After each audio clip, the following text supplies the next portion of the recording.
The fork never reached my mouth. We were at Sienna's parents' table, a long oak slab crowded with wine glasses and steaming dishes, when she spoke as casually as if she were commenting on the weather. "Jasper's going to be our baby's guardian." The sentence clattered louder than the cutlery. Lorraine's hands flew together in applause, her bracelets chiming. Frank gave an approving grunt, nodding like the decision had already been written into stone. I watched Sienna. She didn't blush or hedge. Her chin was lifted, eyes sharp with a quiet dare. Jasper. The name hung there.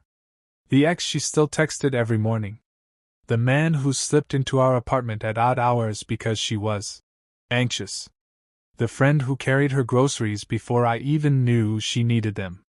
5 years of history, and he still lingered in her orbit like a moon that refused to drift away. I set my fork down. "We should talk about that.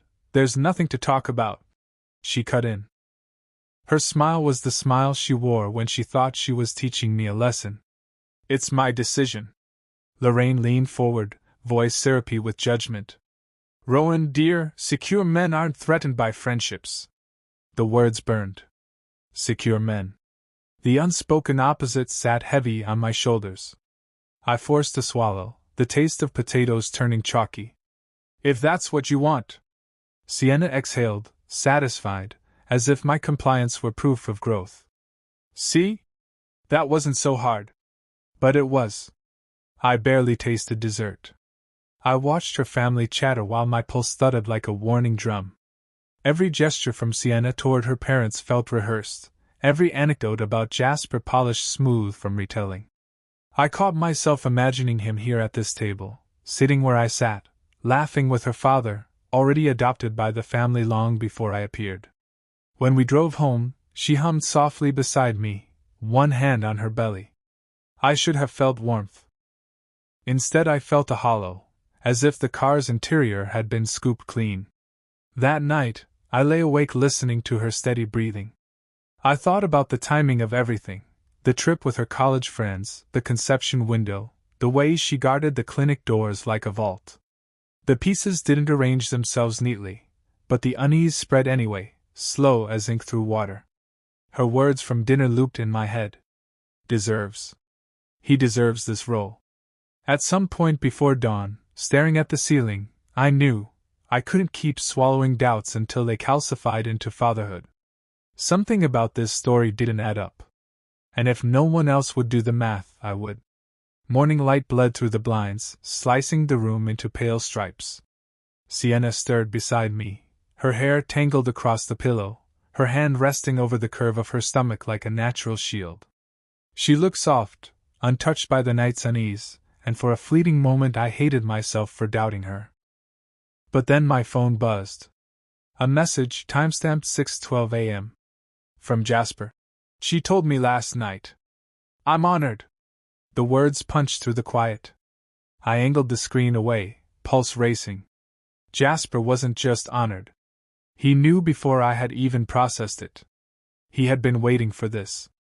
I slipped out of bed, moving like a thief in my own home, and stood in the kitchen with the message glowing in my hand. My reflection in the dark window looked like a man rehearsing betrayal. When Sienna came in, she was barefoot, humming again. She opened the fridge, poured orange juice, and spoke without turning. "You're quiet. Long night. You worry too much," she said lightly, setting her glass down. "This is supposed to be happy. We're starting a family. Try to hold on to that." Her voice was gentle, but I caught the steel beneath it. A warning not to pry. Later that day, at work, I caught myself rereading Jasper's text. The office chatter blurred. Every laugh from the break room grated. I imagined Sienna and Jasper in private, trading secrets with the ease she and I never had. Was he at the clinic with her? Did he know things I didn't? At lunch, I almost typed back, "Why you? Why not me?" Instead, I deleted the draft and locked the screen. That evening, as I chopped vegetables for dinner, Sienna scrolled on her phone. Her thumb flicked fast, practiced. A shadow crossed her face, then vanished when she noticed me watching. "Who was that?" I asked. "Work stuff." Her answer was quick, too quick. I nodded, kept slicing, but the rhythm of the knife matched my heartbeat, sharp, restless, unable to settle. After we ate, she curled against me on the couch, warm and drowsy. She whispered, "You'll be a good father." As if she meant it, as if she hadn't just handed the guardian role to someone else. I kissed her hair. The gesture was automatic. But my mind was elsewhere, circling the same black thought: if the truth doesn't live here, maybe it lives with him. I knew then that I had to see Jasper face to face. I told myself it was just a drive. Nothing more. But when I parked 2 streets down from Jasper's apartment, engine ticking in the cold, it felt like I'd crossed a line I couldn't step back from. My hands gripped the wheel long after the car was off, as if letting go might unravel me.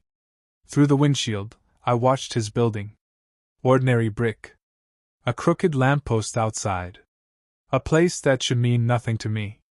Yet my chest tightened as if it held the answers to everything I'd been choking on. The door opened. Jasper emerged, laughing into his phone, a tote bag slung carelessly over his shoulder.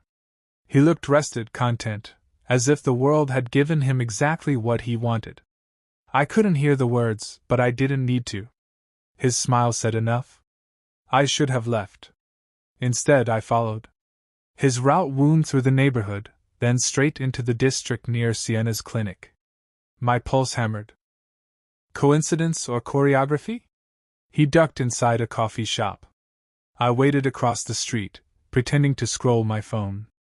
Minutes later, Sienna appeared. She wore the soft blue sweater her mother had bought her last Christmas. She didn't scan the room for me.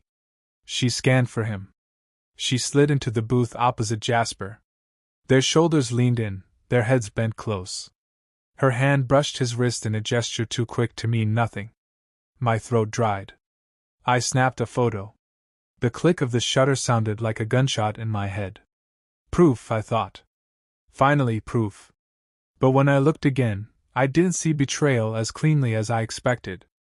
I saw something murkier. Relief in her face. Steadiness in his. Like 2 conspirators locked in a pact I hadn't been invited to. My phone buzzed. A text from Sienna. Stuck at work. Don't wait for me. The lie landed heavier than the photo. She wasn't just leaning on Jasper. She was hiding me from him, or him from me. I left before they noticed, walking fast, the city blurring around me. At a red light I stopped, chest heaving. The air tasted metallic, my thoughts jagged. The photo burned on my phone like contraband. I had wanted certainty. What I had instead was a wound torn wider. If they were together in this, I was already outside. And as the light changed, a single question lodged itself in me like a blade: was the baby too? The photo sat in my pocket all night, a silent accusation. I watched Sienna move through our apartment with practiced calm, rinsing dishes, folding laundry, humming as if the world outside didn't exist. But every note, every gesture, felt like camouflage. After dinner, I couldn't hold it anymore. "How was work?" I asked. She glanced up. "Busy. Clinic busy or coffee shop busy?" The pause was brief but fatal. Her eyes flicked to me, then away. "What's that supposed to mean?" I laid my phone on the table. One swipe, and the screen lit with the frozen image, her hand brushing Jasper's wrist. Her face open. His steady. Color drained from her cheeks. "You followed me. You lied to me," I snapped, louder than I meant. The words ricocheted off the walls. "You said you were working." She wrapped her arms across her stomach, protective, like I'd struck her. "I was protecting you." "From what?" My voice cracked on the last word. Her silence stretched. Then, "Not everything is what you think." The vagueness was worse than denial. I leaned forward, throat tight. "Is it his? Tell me now." Her eyes filled, but she didn't flinch. "Why is that the only question you care about?" Because it was the only question I could survive. I rose from the table, pacing the small kitchen. The hum of the refrigerator grew louder than her breathing. "I need the truth, Sienna." "I can't." I broke off, fists clenched at my sides. I can't be a ghost in my own life. She stood, slowly, as if every motion cost her something. Jasper has been there for me. Always. Through things you don't even know about. Her voice shook. When I found out I was pregnant, I panicked. I didn't know if you'd stay, if you'd handle it. So I leaned on him. The admission cut, raw and honest, but not the answer I'd asked for. You leaned on him, or you gave him everything? She shook her head, tears sliding down. You think betrayal is the only explanation. You never ask what I'm carrying. She placed my hand, trembling, over her belly. This is ours. But you're so busy doubting me, you can't even feel it. The warmth beneath my palm should have steadied me. Instead, it split me open. If she was telling the truth, I'd just shattered trust we might never rebuild. If she was lying, I was already living in ruins. Either way, there was no going back. The baby shower pulsed with chatter, ribbons, and pastel balloons. On the surface, it was perfect. Tables sagged under cakes shaped like rattles, and Sienna glowed in her flower crown, greeting guests like a queen in her court. But beneath it all, I felt the weight of the envelope inside my jacket. Every laugh, every toast, pressed on me like a dare, speak or stay silent forever. Jasper arrived late, carrying an oversized basket filled with organic blankets and wooden toys. His hand lingered too long on Sienna's shoulder. My jaw ached from clenching. Across the room, my lawyer gave the smallest nod. We had rehearsed this moment, though nothing could prepare me for the reality of detonating my life in front of 60 people. Time for gifts, someone called. Boxes were unwrapped, ribbons torn, applause rising like waves. Then Sienna reached for the bag I'd placed at the very bottom of the pile. My gift. She smiled at me, soft and trusting. Rowan, you didn't have to. Open it, I said. My voice sounded foreign in my own ears. She slipped her hand inside, pulled out the envelope, and laughed nervously. Paper? You're such a minimalist. Read it, I told her. Her laugh faltered. She opened the flap, drew out the folded sheets. The room stilled. The only sound was the rustle of paper. Then her breath hitched. What is this? Her voice wavered. Say it out loud, I said. Her eyes darted to me, pleading. Rowan, please say it. Hands trembling, she read. Probability of paternity, Rowan Hale, 0%. Probability of paternity, Jasper Holloway, 99.9%. The words cracked the room open. A chorus of gasps. Jasper shot to his feet, face strained of color. What the hell? I stepped forward, no longer shaking. I asked for honesty. You gave me performance. So I brought the truth myself. Sienna's face collapsed, tears streaking her makeup. You don't understand, I understand enough. My voice broke but didn't falter. You wanted me to be the wallet while he was the father. You didn't give me a choice. Her mother rushed forward. Rowan, not here, please, here is exactly where. I snapped. Because every single person clapping for this fairy tale deserves to see what it really is. Sienna reached for me, desperate. I was scared. I didn't want to lose you. You lost me the second you chose lies over love. The silence afterward was cavernous, filled only by the sound of Sienna's sobbing and Jasper's stammering excuses. I turned, walked toward the door, and for the first time in months breathed freely. Behind me, the baby shower unraveled into chaos. 2 weeks later, the apartment was quiet in a way that felt alive. The crib I had built still stood in the corner, sheets folded tight, untouched. The paint on the nursery walls caught the evening sun, pale blue against the shadows. It should have hurt to look at, but instead it steadied me. It reminded me of what I had been ready for, and of what I had walked away from. The news traveled fast. Friends texted condolences. Some called me brave. Others said I should have stayed, raised the child anyway, proved myself stronger than betrayal. They didn't understand that strength isn't measured by how much ruin you can endure. Sometimes it's knowing when to step away from a fire before it consumes you whole. Sienna hadn't stopped reaching out. Messages that swung between anger and apologies. Photos of the baby boy with words like "he deserves you" and "don't punish him for my mistakes."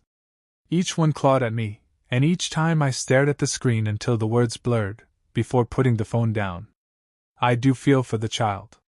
He didn't ask for any of this. That's the part that haunts me in the quiet hours. I've set aside the money Sienna repaid me into an account, untouchable until he's grown. One day, when he's ready, he'll hear it from me, not the scandal, not the screaming at a baby shower, but the truth of someone who almost became his father. He deserves that much. As for Jasper, word has it he fled town within a week, already chasing another distraction. Sienna is back at her parents', and the same people who once praised her glow now whisper about her fall. It isn't triumph I feel when I hear it, just a dull kind of inevitability. She built her house on sand, and the tide came in. Life moves forward. I've started running again, longer distances this time. My lungs burn, my legs ache, but every mile feels like claiming back a piece of myself. There's a woman at the track who waves when she sees me.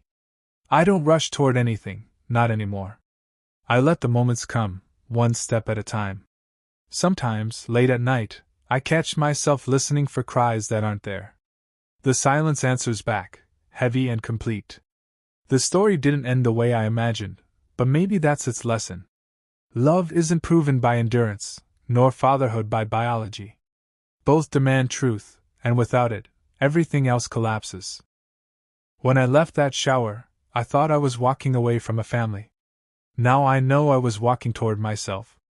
And that, finally, is enough.